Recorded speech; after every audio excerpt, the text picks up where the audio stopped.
What is the essential difference between the term tawbah and the term maghfirah, meaning, I believe, forgiveness?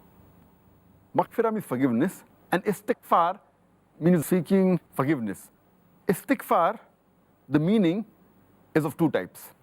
One type of meaning is when it comes along with the word tawbah. And the other meaning is when it comes individually. When it comes individually, it has one and the same meaning. The meaning can be interchanged, it means exactly the same. But the scholars, they say, when it comes along with the word tawbah, in istighfar, it means that we are seeking protection from the past evils that we used to do. And tawbah, when it comes along with istighfar, it means that we are repentant to Allah subhanahu wa ta'ala and we are seeking protections from the things which we may indulge in future. So basically istighfar means seeking protection from the things of the past which we used to do, and tawbah, seeking protection for the things which may, unfortunately, we may indulge in future.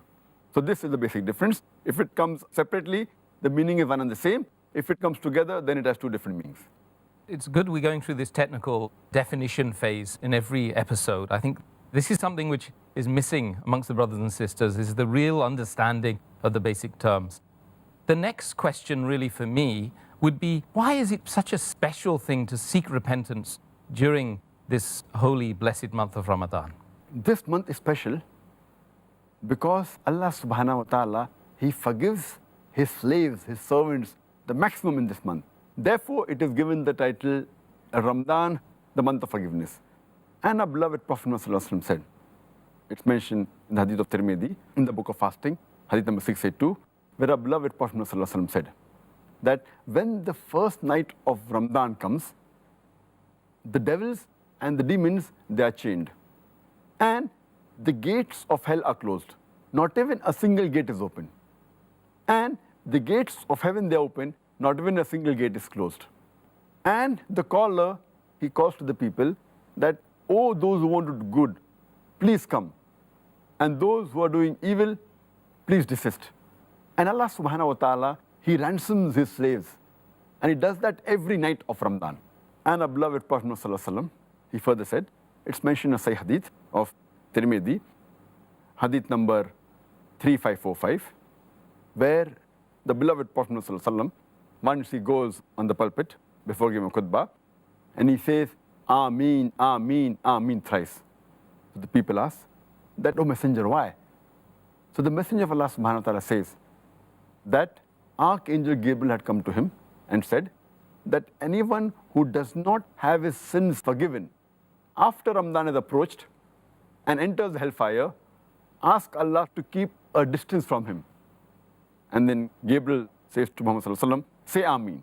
So Muhammad sallallahu alaihi wasallam says Ameen. Means it is unfortunate that anyone witnesses the month of Ramadan and does not have his sins forgiven, because this is the month of forgiveness.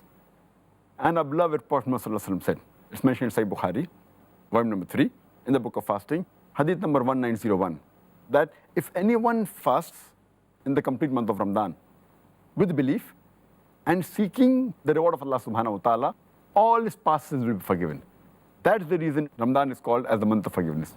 Subhanallah. And Dr. Zakia, we used to have a saying back in the days before I embraced Islam that I wish it could be Christmas every day.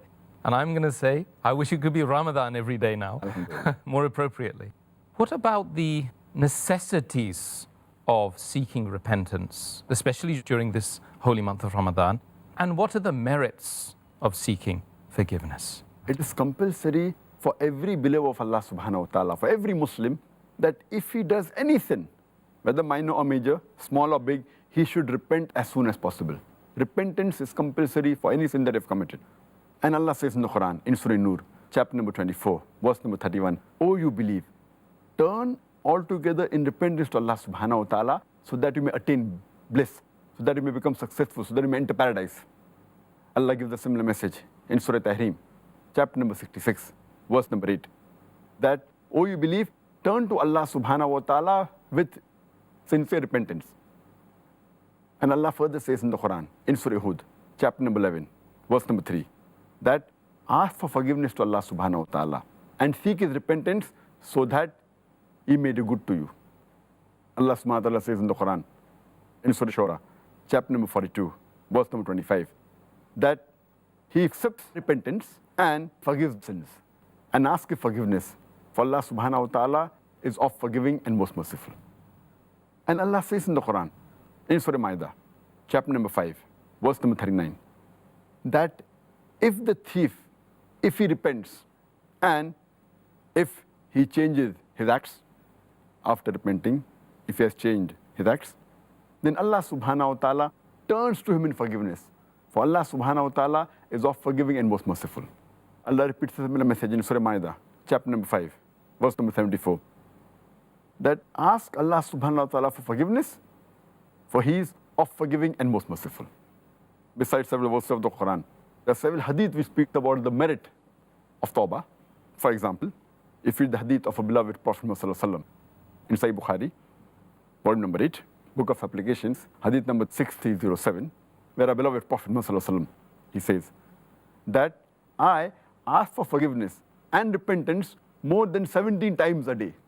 Imagine our beloved Prophet Muhammad sallallahu alaihi wasallam, who's the best of examples, who's the best human being on the face of the earth. He says that he asks for forgiveness and repentance to Allah subhanahu wa ta'ala more than 70 times a day. It further mentioned in Sahih Muslim, volume number 4, in the book of Dhikr, hadith number 6523, where a beloved Prophet Muhammad sallallahu alaihi wasallam said, O believers, you should repent. And I repent every day 100 times to Allah subhanahu wa ta'ala. It's mentioned in the hadith of Sahih Muslim, volume number 4, in the book of repentance, hadith number 6644, that our beloved Prophet Muhammad sallallahu alaihi wasallam said that Allah subhanahu wa ta'ala stretches out His hand during the night for the people who repent for the sins they have committed from dawn to dusk. And Allah subhanahu wa ta'ala stretches out His hand during the day for the people who repent for the sins they have committed from dusk to dawn, until the sun rises from the west. That means until the day of resurrection. That means Allah subhanahu wa ta'ala will forgive your sins until the day of resurrection, whoever repents. A similar hadith is mentioned in Sahih Muslim, volume number 4, in the book of Dhikr, hadith number 6525, where our beloved Prophet Muhammad sallallahu alaihi wasallam said that Allah subhanahu wa ta'ala will keep on forgiving for anyone who repents until the sun rises from the west. That means Allah subhanahu wa ta'ala will forgive the sins until the day of resurrection if any of His slaves, any of His servants ask for forgiveness.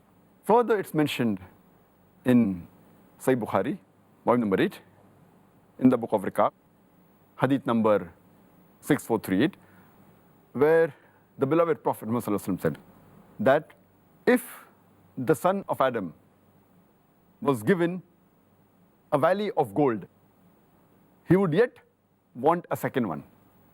And if a second valley of gold is given to him, he would want the third. For there is nothing that fills the stomach of the son of Adam except dust. This shows that the greed the human beings have, and irrespective of how much ni'mah Allah gives, he always seeks for more and more. Rather, he should repent and ask for forgiveness. And there's a different version of the hadith that quoted earlier. It's mentioned in Sahih Muslim, volume number 4, in the book of Dhikr, hadith number 6613, where our beloved Prophet ﷺ said that Allah subhanahu wa ta'ala is more pleased when his servant repents, when his servant asks for forgiveness, than a person who, while traveling on his camel in the desert, he stops for rest and he sleeps beneath a tree. And when he wakes up, he sees his camel laden with goods. He's not there. So he climbs on a mound and he tries to find the camel, he does not find it. He climbs on the second mound, but yet doesn't find it. He climbs on the third mound, he doesn't find it. Then he turns back to the original position, and there he sees his camel laden with the goods. And he's so happy. So Allah subhanahu wa ta'ala is more happy than a person who finds his lost camel laden with goods in the desert. Allah is more happy than that when a person asks for forgiveness when he repents. So these are the merits of repentance and tawbah. It reminds me of my own journey to Islam once again. Month of Ramadan, this is when I found my fitrah. Alhamdulillah.